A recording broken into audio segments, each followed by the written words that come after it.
Shocking news. Sense the tone. Shocking news.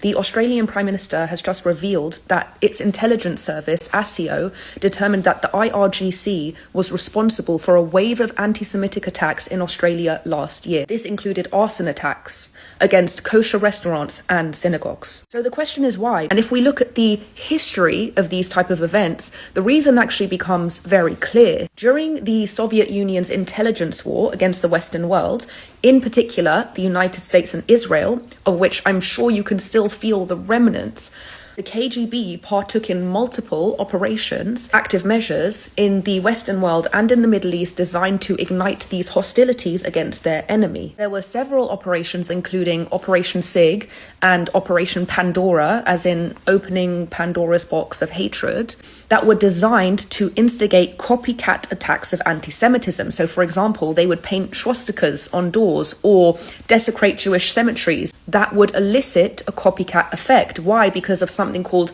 mimesis. Mimesis is the theory of humans copying what other humans do. So they were trying to essentially create a situation that appeared that anti-Semitism was on the rise, so that anti-Semitism would, in effect, rise. There's actually a modern term for this. It's called astroturfing, to make something look like it's organic from the people, whereas it's actually foreign intelligence. There are literal quotes from the chairman of the KGB, Yuri Andropov, who said that they needed to elicit a Nazi-style hatred against Jews to create a terroristic bloodbath against the United States and Israel. And as you can see, even though the Soviet Union may have lost the physical Cold War, it very, very, very clearly won the intelligence war.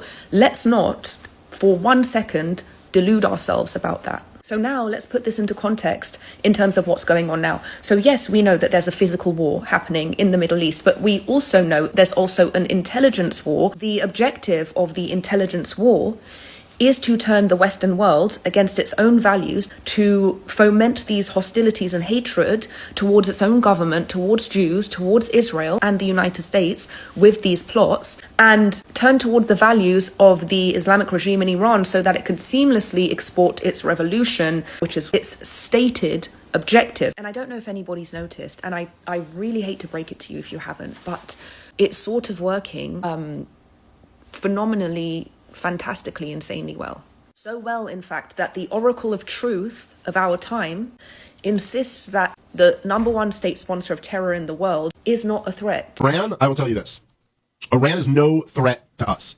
Iran is absolutely no threat. Absolutely no threat to the United States of America. Absolutely no threat to the United States of America. There is no conceivable way in which they're a threat to the United States of America.